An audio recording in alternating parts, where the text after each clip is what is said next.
So ayun guys, simulan na natin yung paggawa ng kimchi.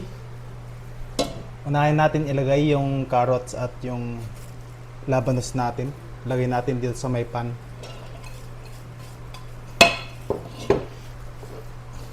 Then yung onion leaves.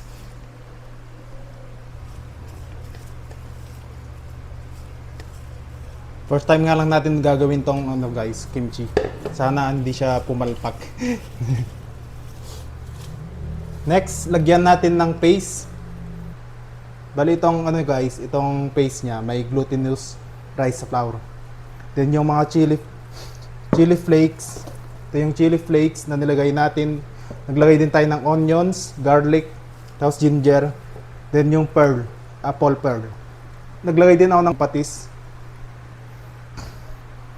Lagay na tayo guys dito sa may pan.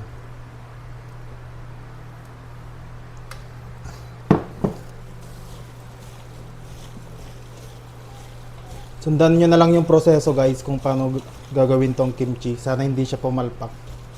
Pero tingin ko guys hindi siya papalpak. Napanood ko naman to sa YouTube.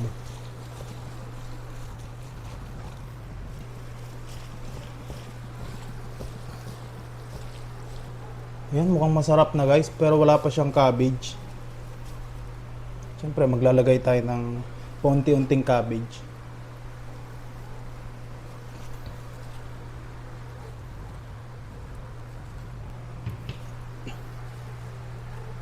Lagyan natin ng pinaka-sauce, yung paste niya.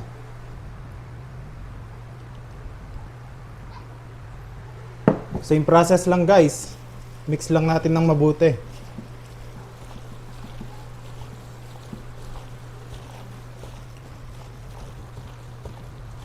Ayan na guys, oh, mukhang masarap. Mamaya natin titikman. At na natin tong guys, itong cabbage, Chinese pet chai.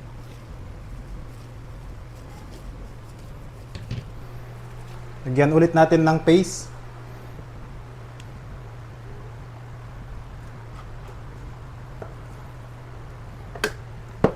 Same process ulit, mimix lang natin ng mabuti. Tingin ko masarap to guys. First time ko lang tong ginawa, pero tingin ko hindi siya papalpak guys. Siyempre magaling tayo guys. Ayan na guys yung kimchi natin. So ilahat na natin yung sauce. Lalagyan natin lahat. Lahat na natin para mix na lang natin ng mabuti.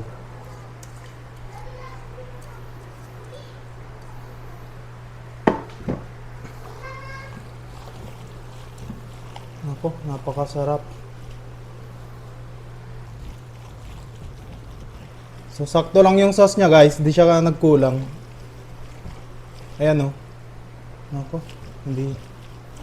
Sarap na ito pag i-partner sa mga pritong pagkain. Katulad ng fish. Panigurado. Sulit yung guys. Yung pag kumakain ka with kimchi tapos pinirito yung ulam mo. Sulit talaga.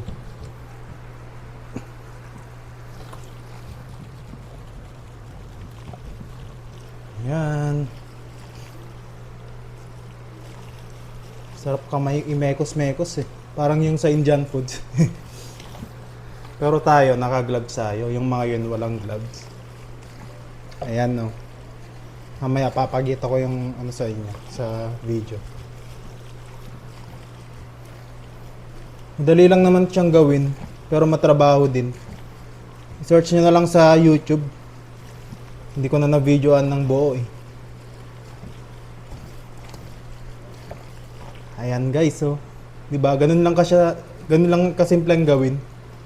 Yung first time mong gumawa ng kimchi, pero ganyan yung kinalabasan, kimchi talaga.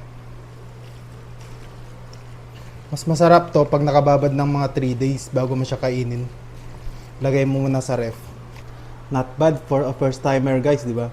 Kimchi natin, tingnan mo. Korean style talaga. Hanggang dito na lang guys. Huwag niyong kalimutan i-like and i-share. Follow for more.